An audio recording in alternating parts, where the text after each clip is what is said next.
हैं एनएसडीएल के बारे में। दोस्तों पिछले कुछ टाइम में एनएसडीएल काफ़ी ज़्यादा फोकस में देखने को मिली है। अब फोकस में रहने का सबसे बड़ा रीज़न क्या है? कंपनी की परफॉर्मेंस। हाल ही में कंपनी का हमें आईपीओ देखने को मिला। आईपीओ के लिस्टिंग गेन की बात करें तो वो काफ़ी सारे लोगों को पसंद आया था, बट काफ़ी सारे लोग उससे खुश नहीं थे क्योंकि बड़ा नाम था तो बड़े लिस्टिंग गेन की भी उम्मीद थी। बट ऐसा कुछ हमें देखने को मिला नहीं। लिस्टिंग गेन देखने को मिला बट काफ़ी सारे लोगों के एक्सपेक्टेशंस के हिसाब से नहीं था।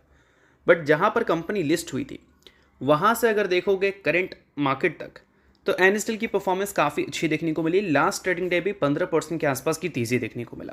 आईपीओ के प्राइस से एनएसडीएल अभी के टाइम पे 67% ऊपर जाती हुई दिख चुकी है।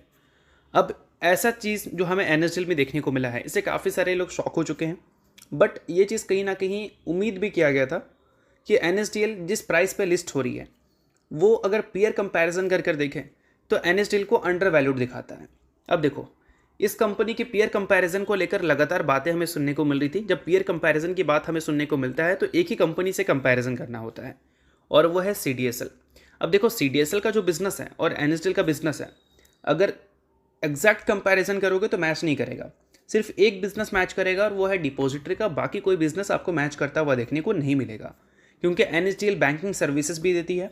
टोटल रेवेन्यू का 50% एनएसडीएल का उसी से आता है और सीडीएसएल का जो टोटल रेवेन्यू का मैक्सिमम हिस्सा है वो डिपॉजिटरी से आता है।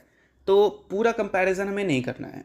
बट दोनों डिपॉजिटरी है ये तो हम जानते हैं। अगर दोनों डिपॉजिटरी है, एक लिस्टेड है एक अनलिस्टेड है, तो जो कंपनी लिस्टेड है अक्सर हम उसी के वैल्यूएशन ज़्यादा देखते हैं। और जब एनएसडीएल लिस्टेड नहीं थी उस टाइम एनएसडीएल का जो वैल्यूएशन था वो लगभग 50 की पी पे था और सीडीएसएल का जो वैल्यूएशन था वो लगभग 70 की पी पे था।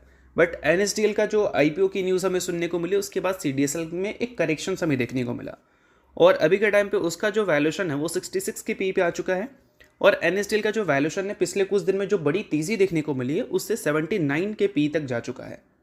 अब इम्पॉर्टेंट ये है कि ये जो 79 का पी है वो क्या सस्टेन करेगा।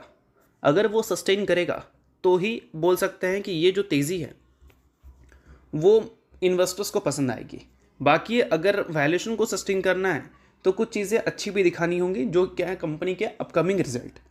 अब इस कंपनी के जो रिजल्ट हैं क्वार्टर के वो अब हमें देखने को मिलने वाले हैं, बहुत दिनों बाद नहीं, जस्ट ही। और वो कब आएगा भाई? तो 12 अगस्त को कंपनी ने बोर्ड मीटिंग कंडक्ट किया है। इस दिन कंपनी अपने Q1 की रिजल्ट हमें पब्लिश करती हुई दिखेगी।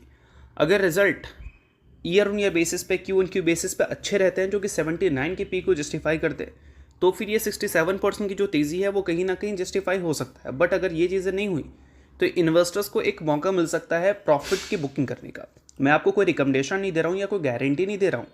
मतलब कहने का मतलब ये है कि डेटा के बेसिस पे ये सारी चीज़ें मैंने आपको समझाने की कोशिश की है। आप एक बार खुद से रिसर्च और इस पर एनालिसिस कर लेना।